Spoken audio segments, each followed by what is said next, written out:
Nëse miratohen dhe zbatohen reformat, Shqipëria brenda 2030-s është në Bashkimin Evropian, konfirmoi përfaqësuesja e Unionit për politikën e jashtme Kaja Kallas në një konferencë të përbashkët me kryeministrin Edi Rama në Tiranë. Po, është në rast se do të ndërmarrim hapat e duhura gjatë rrugës. Shqipëria duhet të vazhdojë me reformat e saj që duhen miratuar, por edhe me reformat që duhet të vijnë në zbatim. Sundimi i ligjit është shumë i rëndësishëm pasi është themeli i Bashkimit Evropian, por edhe themeli i begatisë së një vendi. Në rast se investuesit kanë besim tek sistemi juaj ligjor, atëherë ata kanë besim që të investojnë në ekonominë tuaj. Kështu që kjo është edhe për të mirën e Shqipërisë. Është objektiv realist në rast se bën detyrat e shtëpisë. Në të njëjtën linjë qëndroi edhe kryeministri Edi Rama, sipas të cilit garancinë e jep rezultati 11 majit. Ne kemi,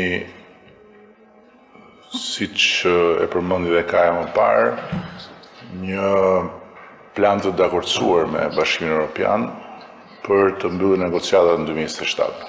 Ajo që ne parashohim është një periudhë 2 vjeçare ratifikimesh, për të qenë realist, që konkludon me 2030-ën në tryezën e Bashkimit Evropian.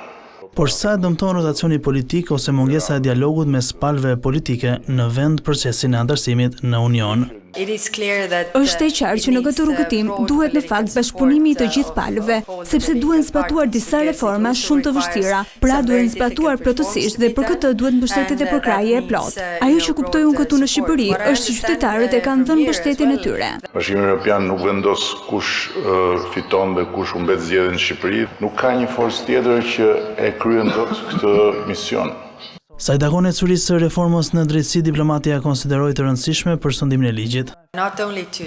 Jo vetëm që të filloj procesin apo proceset, por edhe që të arrijë në vendime të gjykatave dhe kjo është çështje shumë e rëndësishme edhe për qytetarët që të shikojnë që të gjithë po e marrin seriozisht luftën kundër korrupsionit. Paratë e tatim paguesve të shihet që po shkojnë aty ku duhet të shkojnë.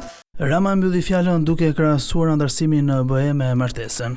Dhe si një njeri që mund të flasë për martesën me shumë kompetencë, për të them që në fund të ditës nuk ka më mirë se martesën, kur është e duhura.